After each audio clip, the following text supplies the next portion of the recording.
બનાસ નદીના કિનારે વસેલું ડીસા શહેર માત્ર વેપાર જ નહીં પરંતુ પોતાના ભવ્ય ઐતિહાસિક વારસા માટે પણ જાણીતું છે।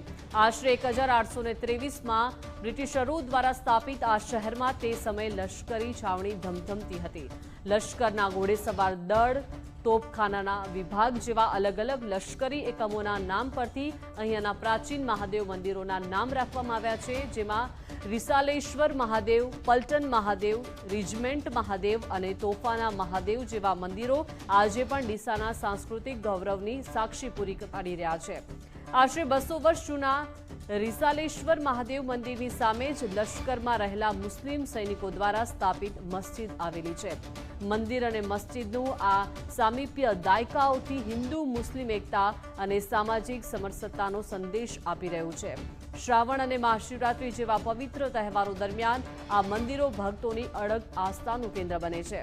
ડીસાના ઐતિહાસિક સ્થાનો માત્ર પૂજા અર્ચનાના સ્થળો નથી પરંતુ શહેરની બ્રિટિશ કાળની યાદોને જીવંત રાખતો અમૂલ્ય સાંસ્કૃતિક વારસો છે, જે આવનારી પેઢીઓ માટે પણ ગર્વનો વિષય છે।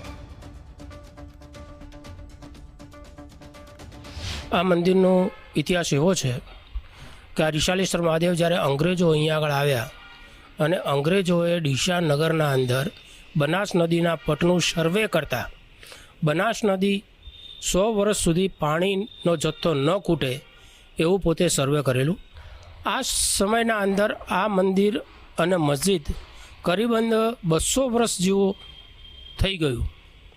આ મંદિરનો ઇતિહાસના અંદર જોવા જઈએ તો અહીંયા આગળ દરેક જાતના ધર્મ પ્રવૃત્તિવાળા દરેક કાર્ય મીન્સ કે શિવરાત્રિ છે, રામનવમી છે, જન્માષ્ટમી છે, શ્રાવણ માસ છે, વડ સાવિત્રી વ્રત છે, જયા પાર્વતી વ્રત છે, સોમવારના વ્રત છે, કેવડા ત્રીજ છે, એવા અનેક જાતના વ્રતોનું અહીંયા આગળ થાય છે। દર્શન કરવા દિલ્હી સવારના 7 વાગ્યા ખૂબ જૂનું મંદિર છે મહાદેવનું, શાલેશ્વર મહાદેવ નામે મંદિરનું રિસાલા મંદિરમાં છે અને રોજ સવારના દર્શન કરીને પછી રામજી મંદિર થઈને પછી ઘરે જવું છું।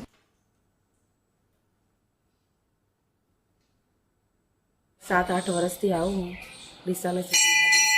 અહીંયા આવ્યાથી બહુ શાંતિ મળે છે કે આત્માને એટલી શાંતિ મળે છે ને કે કોઈ દિવસ એમ કે આપણને કશું એવું લાગતું જ નહીં।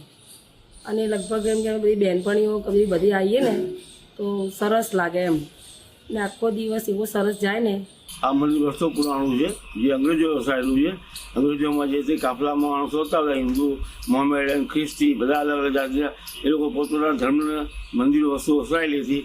આજે કે રિસાલા મંદિર સારી સામે રિસાલા મસ્જિદ છે જે મોહમ્મેડે વસાયેલી છે। જુનાગઢ મેઇન હતું આપણું, અહીંથી લગભગ 15-17 કિલોમીટર દૂર થાય જુનાગઢ, એ મેઇન હતું। ત્યાંથી અંગ્રેજ સરકાર અહીંયા આવે એટલે એ લોકો અહીંયા ડીસા પોતે અહીંયા વસાવ્યું હતું। પહેલાં આને કોંપ કહેતા હતા ડીસાને, વર્ષો પુરાણાને કાંપ કહેતા હતા, પછી નામ બદલી હવે એનું ડીસા રાખી દીધું।